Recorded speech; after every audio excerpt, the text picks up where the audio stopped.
तो सर जो मैं अभी आपसे पूछूंगी उसका सीधा जवाब चाहिए, मुझे घुमा फिरा के मत देना। मैं किसी भी स्टूडेंट को कभी भी घुमा फिरा के जवाब नहीं देता। सारे स्टूडेंट भी ये जानते हैं, और ये अगर यहाँ और तो कोई नहीं है पर स्टूडेंट को तो पता है मेरे बारे में। हाँ तो सर सीधा जवाब चाहिए जी पूछिए कि अभी न्यूजीलैंड का करंट सिनेरियो क्या है। देखो, जो अंडर ग्रेजुएट बच्चे हैं, जो डिप्लोमा के लिए जा रहे हैं, ग्रीन लिस्ट डिप्लोमा के लिए जा रहे हैं या फिर किसी और के लिए जा रहे हैं, अगर क्या कहते हैं 2025 पास आउट वाले, उनका एक प्रॉब्लम जो आ रही है वो सबसे बड़ी आ रही है उनके गैप की। और एक और जो प्रॉब्लम है, जो बच्चे ऑस्ट्रेलिया से refuse and they are applying for New Zealand, अगर उनका कोर्स सेम नहीं आ रहा तो you should have a very strong evidence that why you are changing that course. अगर मैं बैचलर डिग्री की बात करूँ तो बैचलर डिग्री का वीजा सक्सेस रेट 70-80% के ऊपर ही है इस टाइम। ठीक है, इंटरव्यू आ रहे हैं बच्चों के, भाई पहली बार सुन लो, इंटरव्यू आ रहे हैं, और इंटरव्यू सवेरे ही आते हैं, मॉर्निंग 9, 10, 11 बस खत्म कहानी। देखो मास्टर्स का मैं पहले भी बोल चुका हूँ, 90% के अबव सक्सेस रेट है इस टाइम। मास्टर डिग्री वाले बच्चे बेफिक्र होकर अप्लाई करें, और मास्टर डिग्री वाले बच्चे ही उनको मैक्सिमम चाहिए नहीं। पहले मैं हमेशा बोलता हूँ आप इन्फॉर्मेशन लें, हमारी टीम को उसके बाद ही कॉल करें, या फिर आप सीधे कॉल करें, उसके बाद हम आपको जो रेफरेंस देंगे वीडियोस के वो देखें। देन आपके पास खुद की प्रोफाइल के रिगार्डिंग क्वेश्चंस होते हैं, फिर वो आप हमसे पूछते हैं, तो केस बिकम्स योर मतलब आपको अंडरस्टैंडिंग भी ईजी हो जाती है, हमारे लिए आसान हो जाता है process. Hello everyone, welcome back to our new podcast. तो आज हम अर्पित सर से बात करेंगे और जानेंगे कि एक्चुअल में अभी न्यूजीलैंड का जो करंट सिनेरियो है वो क्या है और कैसा चल रहा है। हेलो सर, कैसे हैं आप? बहुत बढ़िया जी, बहुत बढ़िया। ठीक है सर, तो वीजा आ रहे हैं सर आपके? आ रहे जी, आ रहे। अच्छा ठीक है।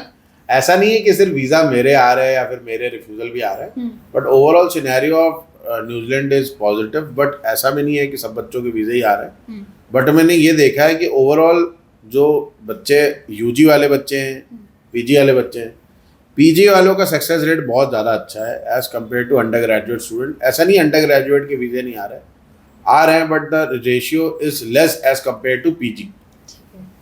पीजी मतलब मास्टर या फिर ग्रेजुएट डिप्लोमा वाले बच्चे। तो सर अभी रीसेंट पास आउट स्टूडेंट हैं 2026 वाले, वो बहुत परेशान है, पैसे उतने हैं नहीं है, लेकिन जाना है। जी तो सबसे उनको क्या सजेशन देंगे? देखो मैं बताता हूँ, बहुत सारे बच्चों के हमें कॉल आते हैं and they are targeting bachelor degree in New Zealand. अब उनके दिमाग में ये है कि हम बैचलर डिग्री में जाएंगे तब क्या कहते हैं तभी हमारा वीज़ा आएगा, हम डिप्लोमा में जाएंगे तो वीज़े के चांसेस कम है। कुछ बच्चे कुछ पेरेंट्स दिल्ली के भी हैं, उन्होंने भी मुझे कॉल किया, मैंने उनको भी सजेस्ट किया भाई देखो, अगर आपके पास फंड्स नहीं हो रहे इकट्ठा, या तो आपके पास, जैसे एक बच्चे का थोड़ा दिन पहले कॉल आया था, वो कह रहा था 1 करोड़ के फंड है, चले जाओ फिर तो क्या दिक्कत है। कभी कभी तो जो ऐसा कोई आंसर कुछ बोलता है, कोई 1 करोड़ के फंड है, तो मैं कहता हूँ यही बैठो यही पढ़ो। पर देखो जो बच्चे जिनके पास 1 करोड़ के फंड है वो तो बैचलर डिग्री ले सकते हैं, no problem at all. But जिनके पास फंड की स्कैसिटी, मतलब क्या है, 30-40 लाख के फंड में बोलता हूँ, तो बहुत सारे डिप्लोमाज हैं that lead to a bachelor degree as well, तो उसमें जाओ आप। जैसे डिप्लोमा इन अप्लाइड साइंस, वो later on bachelor of applied science में आप जा सकते हो, उसमें ये भी पाथवे आप ले सकते हो कि पहले लेवल 5 पे डिप्लोमा ले लिया, फिर लेवल 6, फिर डायरेक्ट बैचलर डिग्री में एडमिशन ले लिया। वो भी सेम इंस्टीट्यूट में अवेलेबल है, सेम इंस्टीट्यूट में भी अवेलेबल है, तो उसमें भी जा सकते हो। नॉन मेडिकल मेडिकल वाले दोनों बच्चे जा सकते हैं। ठीक है, अभी थोड़े दिन पहले एक बच्चे का आया था, वो एकदम पीछे पड़ गया मेरे कि नहीं जी हमें तो बैचलर, जो 12th पास बच्चा अभी 2026 वाला, नहीं मुझे तो बैचलर नर्सिंग करने ही जाना है। और मैं उनको लगता है कि बैचलर नर्सिंग अगर वो करने जा रहे हैं तो 3 साल का वीज़ा मिल जाएगा। अरे भैया वीज़ा 1 साल का ही मिलेगा, ये आप नोट करो। सारे बच्चे जो भी 2026 वाले बच्चे हैं, फ्रेशर बच्चे, मतलब 2026 पास आउट, वीज़ा न्यूजीलैंड में 1 साल का ही मिलता है।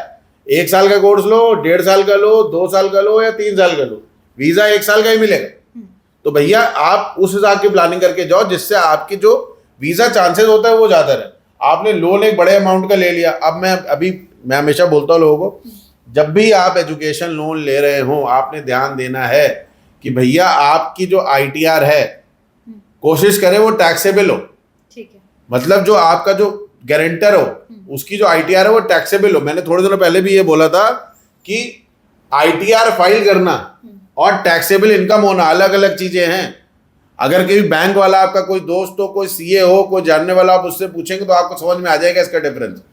ठीक है, तो सर एक चीज को लेकर और स्टूडेंट कंफ्यूज रहते हैं, इनकम और फंड्स। हाँ जी, वो कहते हैं कि फंड्स तो मेरे पापा के पास हैं बट वो ITR फाइल नहीं करते हैं।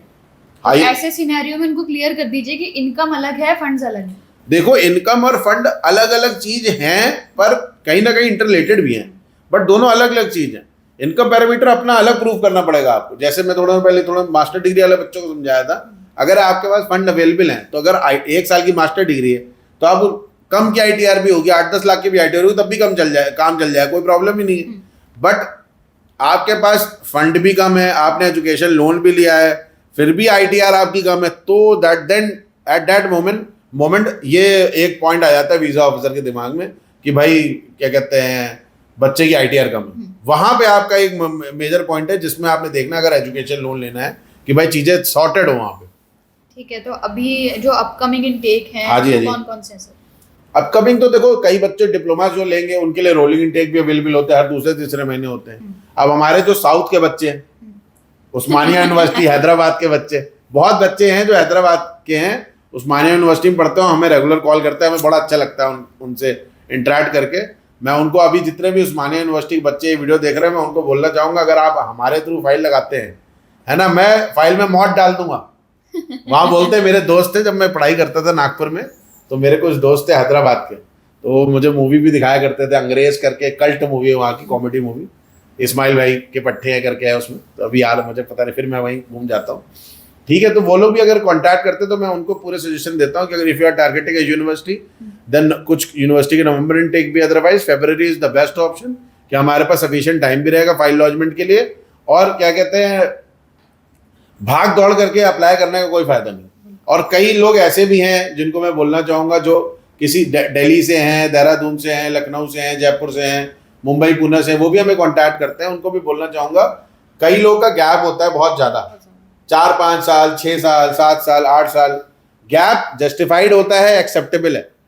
अगर इतने साल आपने 4 साल 5 साल वेट कर लिया और वो कहते नहीं जी हमें तो फरवरी इनटेक में जाना है, अगला इनटेक अप्रैल है, अरे 2 महीने में क्या डिफरेंस हो जाएगा जब 4 साल में ना हुआ हो, ये भी आपको समझना पड़ेगा। तो सर जो मैं अभी आपसे पूछूंगी उसका सीधा जवाब चाहिए, मुझे घुमा फिरा के मत देना। मैं किसी भी स्टूडेंट को कभी भी घुमा फिरा के जवाब नहीं देता, सारे स्टूडेंट भी ये जानते हैं, और ये अगर यहाँ और तो कोई नहीं है पर स्टूडेंट को तो पता है मेरे बारे में। हाँ, तो सर सीधा जवाब चाहिए। जी पूछिए कि अभी न्यूजीलैंड का करंट सिनेरियो क्या है?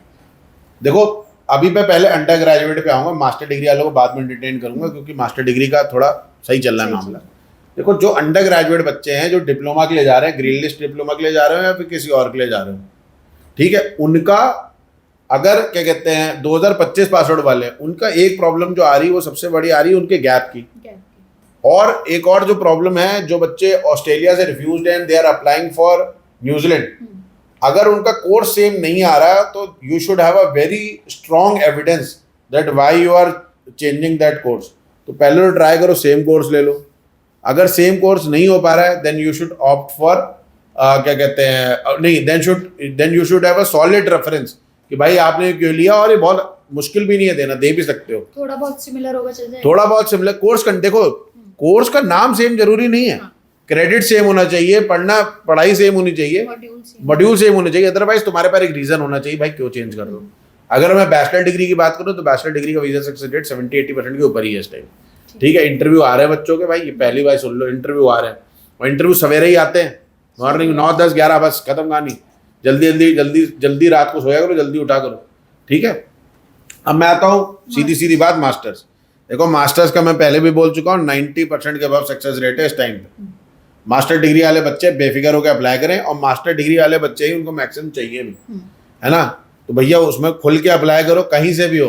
पैन इंडिया वाले बच्चे हमें ऑनलाइन एप्लीकेशन हमसे प्रोसेस करवा रहे हैं, हमारी जितने भी हमने इन्फॉर्मेटिव वीडियोस डाल रखे हैं, बच्चे स्टूडेंट भी हैं, कई लोग मेरे बराबर भी हैं, उनको भी मैं गलती से बच्चा बोल देता हूँ क्योंकि मेरी आदत है। जितने भी एप्लीकेंट्स हैं वो क्या कहते हैं देखें वीडियोस, पहले मैं हमेशा बोलता हूँ आप इन्फॉर्मेशन लें, हमारी टीम को उसके बाद ही कॉल करें, या फिर आप सीधे कॉल करें, उसके बाद हम आपको जो रेफरेंस देंगे वीडियोस के वो देखें। देन आपके पास खुद की प्रोफाइल के रिगार्डिंग क्वेश्चंस होते हैं, फिर वो आप हमसे पूछते हैं, तो केस बिकम्स योर मतलब आपको अंडरस्टैंडिंग भी ईजी हो जाती है, हमारे लिए आसान हो जाता है process. So thank you so much sir for giving the real insights। ठीक है, तो अगर आप भी अप्लाई करना चाहते हैं तो हमारी टीम को आज ही कांटेक्ट करें और अपनी न्यूजीलैंड की जर्नी आज ही स्टार्ट करें। नीचे दिए गए नंबर पे कांटेक्ट करें। Thank you.